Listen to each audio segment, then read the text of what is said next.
So I'm going to discuss the AETHERA study, which is a random assignment, double-blind, placebo-controlled study in patients at risk to fail autologous stem cell transplant in patients with relapsed and refractory Hodgkin lymphoma.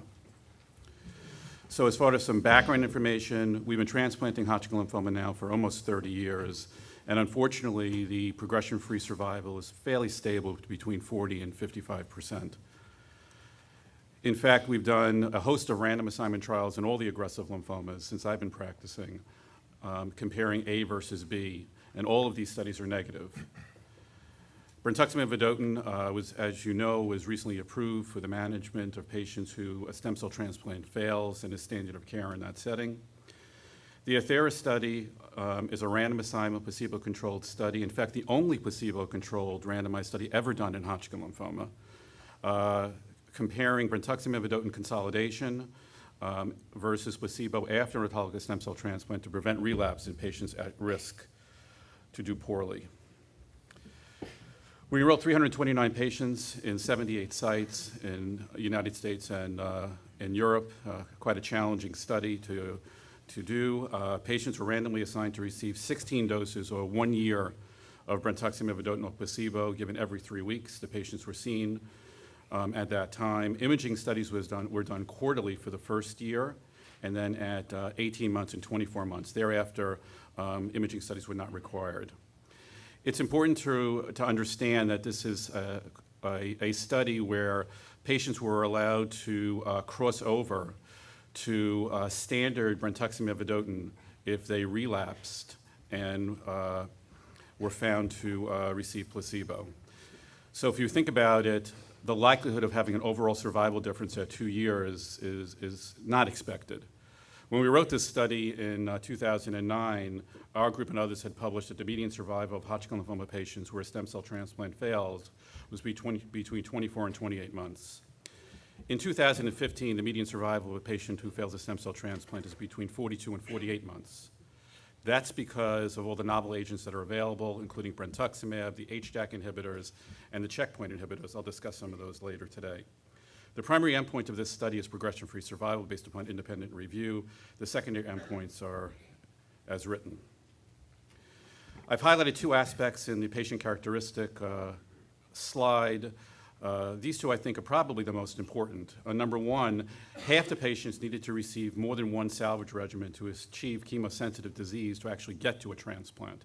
In itself, patients who need more than 1 salvage regimen have about between a 20 and 30% chance of actually being a long-term survivor.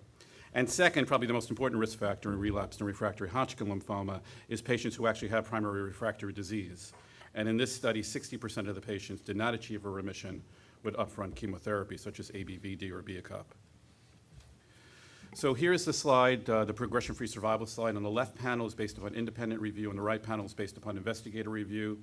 One can see that the hazard ratios are 0.57 in the left panel and 0.5 in the right panel. Both of these are obviously statistically significant.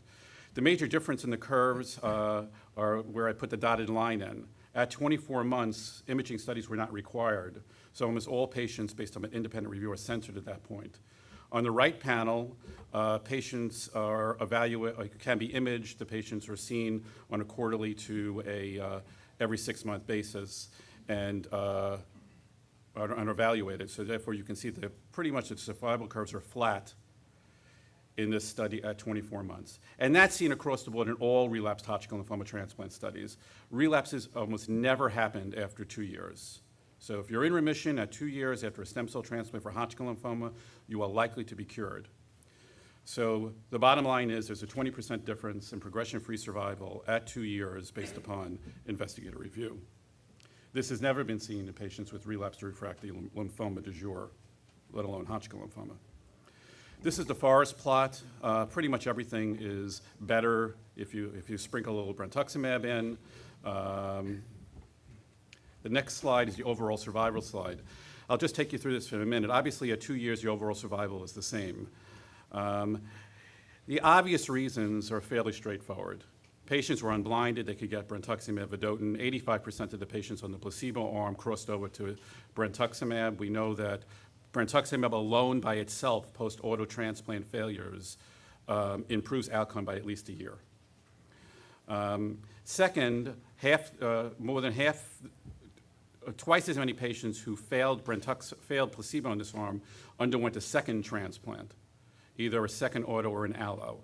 I'm not going to argue whether that's good or bad. Personally, I don't think it's a good thing to get two transplants, but some of those patients were salvaged in that setting. In the bottom panel, I want everybody to understand what kind of patients we are taking care of. So there are 5 factors here which I feel are important in this disease.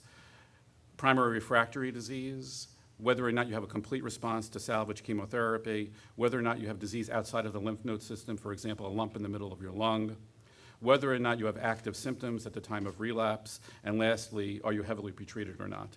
In this particular study, nearly half the patients had at least 3 of these risk factors.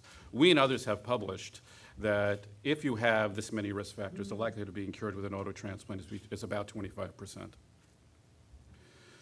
As expected, when you get placebo, there's not a lot of side effects. When you get a study drug, there are more side effects. The most common side effect with brentuximab vedotin is neuropathy. Interestingly, with dose reductions or stopping the drug, 85% of the patients had resolution of their peripheral neuropathy. So in conclusion, early consolidation or maintenance, whatever your word of choice is, with brentuximab vedotin after an autologous stem cell transplant in patients at risk to fail, met its primary endpoint of progression-free survival at 2 years. It's sustained across all subgroups of patients. At this time, interim analysis does not show an overall survival difference, and I've explained the reasons why. I think the treatment is well tolerated. There were 2 deaths on study, both fairly expected. And in my opinion, I think that once this study is published in patients who met eligibility criteria to be on this study, once again, I'll remind you, this is remission duration of less than a year, disease outside of the lymph node system, or a primary refractory disease. In my opinion, this treatment will be standard of care. Thank you for your attention.